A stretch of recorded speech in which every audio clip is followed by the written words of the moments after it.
Alors, bonsoir pour cette étude sur la paracha de Mas'eh. J'ai une petite nouvelle pour vous, c'est que dans le livre du Rav Noam Perel, d'après lequel on étudie la paracha, il n'a pas fait sur la paracha de Mas'eh, puisque en général les deux parachutes sont ensemble, Matot et Mas'eh, et en fait tous les livrets Torah qu'il a fait sont sur Matot, qu'on a lu la semaine dernière. Alors pour les Français, c'est bon, ils vont lire Matot, Mas'eh cette semaine, mais en Israël, on a déjà lu Matot. Donc, j'ai décidé que comme il n'y avait pas d'enseignement sur la paracha de Mas'eh, de prendre un autre livre du Rav Perel. Il y a un autre livre qui s'appelle celui-là, Azmana Uzmanim Lachagim, qui est sur les fêtes. Et donc, on va prendre ce Shabbat, juste pour ce Shabbat, on va prendre... Et je t'ai autorisé à sortir de ta chambre? On va prendre donc de ce livre sur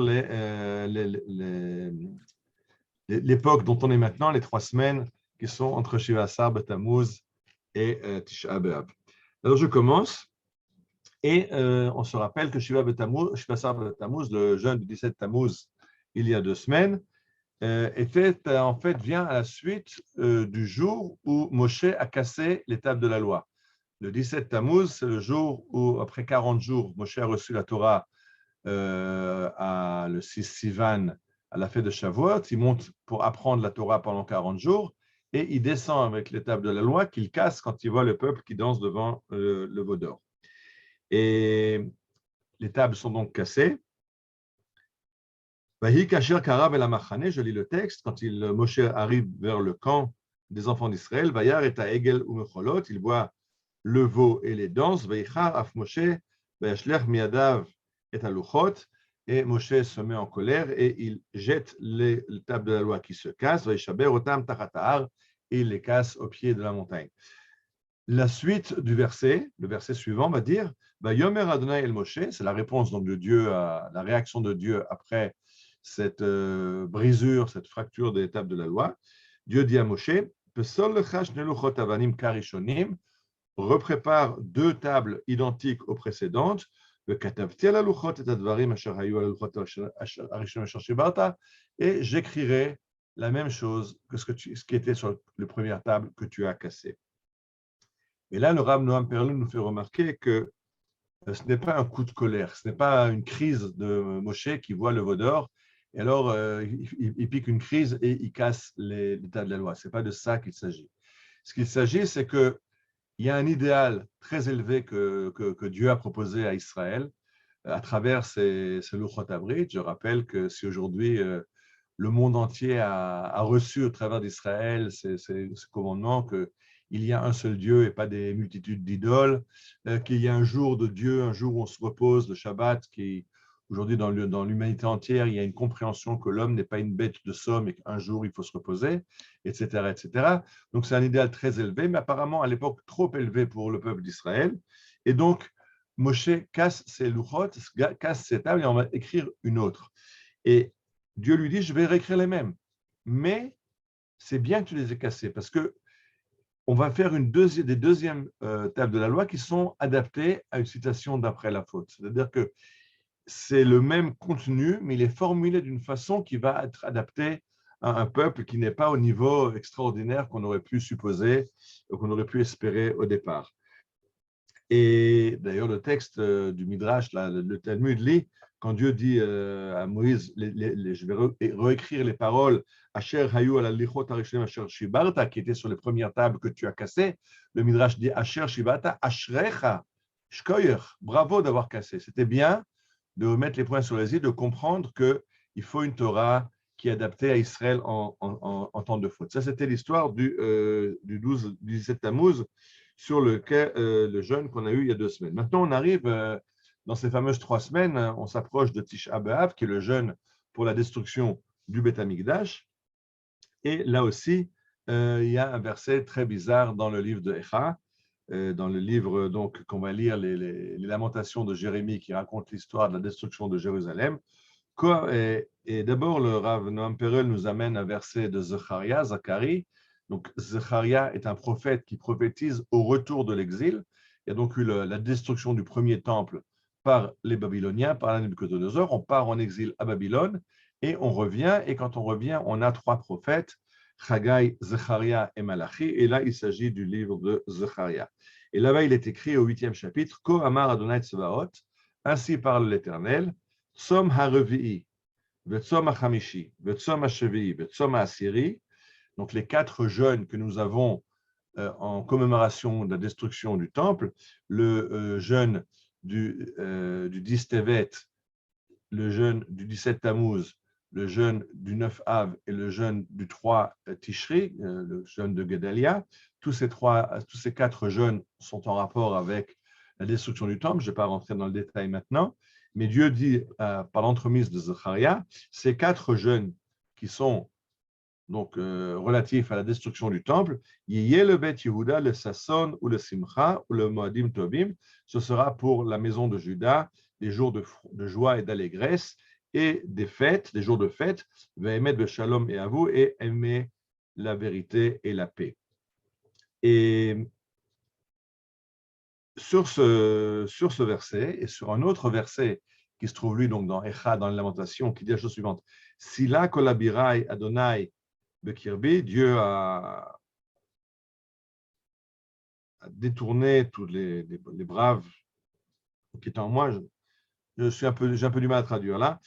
Kara alay moed lishbor b'chorei, Dieu a fixé un temps pour briser mes enfants. Gat darat Yehuda libdat Yehuda, et Dieu a tendu son arc contre Yehuda. Donc c'est une prophétie très dure sur la destruction de Jérusalem au moment de la destruction par les Babyloniens. Mais le Midrash rebondit sur le mot Moed. Moed, le temps, c'est aussi le mot qui désigne les fêtes. Quand on parle de fêtes dans la Torah, on parle des Moadim. Ele Moadé Adonai, Asher Tekrota Moadam. Voici les fêtes de l'Éternel que vous fixerez en leur date. Donc un Moed, c'est une fête.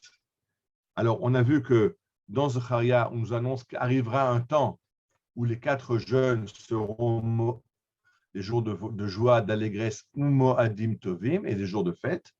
Et même dans Echa, quand on nous parle de la destruction, il est marqué que ce jour-là, Sila Kolabirai Adonai, Kara Alay Moed, il m'a fixé un Moed, il m'a fixé une fête. Quelle fête y a-t-il dans la destruction du Beth Amikdash? Et là-dessus, le Shulchan Aruch de Rabbi Yosef Karo nous enseigne, En Omrim Tachanun, Velos Lichot Betisha B'Av. On ne lit pas le Tachanun, on ne fait pas la prière, les supplications pour demander le pardon des fautes à Tisha B'Av. Pourquoi? On ne fait pas une Petapaim, la prière où on demande à Dieu le pardon. Mishum Shenikra Moed, parce qu'il est appelé jour de fête. Alors, jour de fête, c'est un peu bizarre. On peut comprendre de Shabbat que c'est un jour de fête, on peut comprendre de Rosh Chodesh, où on est maintenant, qui est un jour de fête, on peut comprendre de Pessah Shavuot, jour de fête. Mais où se trouve le jour de fête? Dans le jour de la destruction, dans le jour où Dieu détruit Jérusalem, qu'est-ce qu'il y a comme fête? Alors, on peut comprendre Zacharia qu'arrivera un moment où ça redeviendra un jour de fête. Mais les paroles de Yirmiyahu qui disent qu'actuellement, au moment où Dieu détruit Jérusalem, c'est Moed. Et c'est pour ça que même aujourd'hui, depuis la destruction du temple, on ne lit pas les prières de deuil, les supplications journalières au moment à Tisha B'Av, parce que Tisha B'Av a une certaine dimension de fête. Quelle fête y a-t-il là-dedans? Et là, le Rav Noam Perel nous ramène qu'il ne s'agit pas donc uniquement d'une prophétie dans le monde à venir. Il y aura un temps où ces jours deviendront des jours de fête. Ça me rappelle sur la blague de Arafat qui va voir sa nécromancie, sa diseuse de bonne aventure et qui lui demande quel jour il décédera. Et sa diseuse de bonne aventure regarde dans sa boule de cristal et lui dit « Mais tu mourras dans un jour de fête des Juifs. » Et Arafat lui répond « Mais les Juifs, ils ont plein de fêtes, ils ont Pessah, Shavuot, Sukkot. » Et elle lui répond « C'est pas grave, le jour où tu décéderas, ce sera un jour de fête pour les Juifs. » Alors, ça on comprend, mais quelle est la fête qu'il y a au moment où Dieu détruit Jérusalem? Et pourquoi maintenant déjà, quand on est encore en situation où le temple n'est pas reconstruit, où on pleure la destruction du temple, on ne dit pas le Tachanun, on n'est pas entièrement dans un jour de détresse, on est déjà dans un jour de fête. Et le Rav Noam Perel nous amène ce midrash pour nous dire que c'est ça qu'il faut comprendre, que dans la dimension de Tisha B'Av n'est pas seulement une dimension de deuil, on n'est pas seulement en train de pleurer, mais on prépare déjà la reconstruction du Beth Amikdash. Il y a un très beau midrash qui nous dit que le Mashiach est né le jour de Tisha B'Av. Tisha B'Av, dans la destruction, on voit déjà les semences de la reconstruction. La Torah appelle le Mikdash, le sanctuaire qu'on a construit dans le désert, il l'appelle Mishkan. Mishkan, ça vient de l'Ishkon, résidence, la résidence de Dieu. Mais Rashi nous ramène une autre lecture, que Mishkan, c'est Mashkon. Mashkon, c'est un gage. Un gage, c'est-à-dire si on est au niveau apte à vivre en équation avec ce temple, alors il existe. Sinon, Dieu le détruit. De la même façon, l'étape de la loi. Dieu nous a donné l'étape de la loi très élevée. Si on avait pu les garder, c'est très bien. Mais on n'était pas au niveau, alors elles ont été brisées et on en a eu d'autres. Attention, n'ayez pas peur, le Midrash nous raconte que dans l'Arche d'Alliance, dans l'Aaron Abrit, il y avait les deux à la fois. Il y avait les deuxièmes tables entières, mais les premières brisées aussi. Parce que cette brisure a une raison d'être. Et de la même façon, cette destruction du Beth Amikdash, c'est Moed. C'est un jour de fête, parce qu'à partir du moment où ce temple est détruit, on est en train de préparer la reconstruction exactement comme au moment où Moïse détruit les tables de la loi. Dieu lui dit, OK, on construit les prochaines. Donc, c'est un enseignement très, très important. C'est que la Torah est éminemment optimiste. On n'est pas, bien sûr qu'il y a des tristesses, des deuils dans la vie, bien sûr qu'il y a des moments difficiles, mais on est toujours en train de préparer la joie, de préparer la reconstruction. On n'est pas en train de s'enterrer dans un deuil sans fin. Et ça, c'est l'enseignement de la Gemara. C'est que dans ce jour de Tisha B'Av, d'un côté, on nous demande de pleurer le temple détruit, on nous demande aussi de ne pas être en deuil jusqu'au bout, de ne pas dire le Tachanoun, parce qu'on est dans un jour de semi-joie. Laquelle joie? Que si on est arrivé au plus bas, une fois qu'on est arrivé au plus bas, on ne peut que remonter. Et on est sur une pente ascendante. Alors, on est sur cette pente ascendante depuis maintenant presque 2000 ans. Les dernières années, elle a pris une ascendance beaucoup plus rapide, puisqu'on a un état et que les choses bougent et les choses avancent.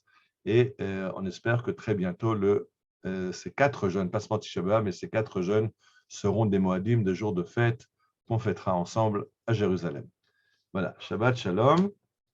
Je vais rouvrir le micro.